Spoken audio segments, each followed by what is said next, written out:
Saturday episode shoot అయితే complete అయ్యింది. ఈరోజు ఎపిసోడ్‌లో స్టార్టింగ్ ఒక టాస్క్ అయితే ఉంటది. ఆ టాస్క్ కూడా ఏంటి అంటే మా టీవీ స్పాన్సర్స్ ఉంటారు కదా! సో, వాళ్ళకి related Surf Excel add and towels వీటికి రిలేటెడ్ ఒక టాస్క్ అయితే ఉంటది. ఈ టాస్క్‌లో కూడా సంచాలక్ వర్సెస్ ప్లేయర్స్ అయితే మళ్ళీ చిన్నగా ఆర్గ్యుమెంట్స్ అయితే అయ్యాయి.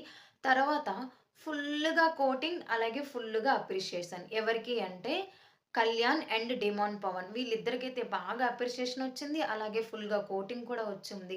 నెక్ హోల్డింగ్ విషయం ఉంది కదా! ఈ విషయంలో అయితే డెమాన్‌కైతే కొంచెం కోటింగ్ అయితే ఇవ్వడం జరిగింది. అలాగే సంజన గారి విషయంలో కంప్లీట్‌గా ఫైర్ అయ్యారంట నాగార్జున గారు. మేబీ ఈ వీక్ ఈవిడే ఎలిమినేట్ అయ్యే ఛాన్సెస్ అయితే 99% అయితే కంప్లీట్‌గా కనిపిస్తున్నాయి. చాలా అంటే చాలా కోటింగ్ కూడా అయింది సంజన గారికి అనే అప్డేట్ అయితే వచ్చింది.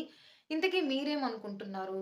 ఖచ్చితంగా సంజన గారే ఎలిమినేట్ అవుతారా? లేదంటే ఒక డబుల్ ఎలిమినేషన్ ఉంది అనుకుంటున్నారా? ఈరోజైతే జరిగిన కొన్ని అప్డేట్స్‌లో అయితే ఇది ఉంది. అండ్ అలాగే సండే ఎపిసోడ్ కూడా షూట్ అవుతుంది. ఇది కంప్లీట్ అయిపోంగానే దీని అప్డేట్స్ కోసం అయితే నెక్స్ట్ మన ఛానెల్‌లో పెట్టిస్తాను. ఇలాంటి అప్డేట్స్ కోసం మన ఛానెల్ అయితే సబ్స్క్రైబ్ చేసుకోండి.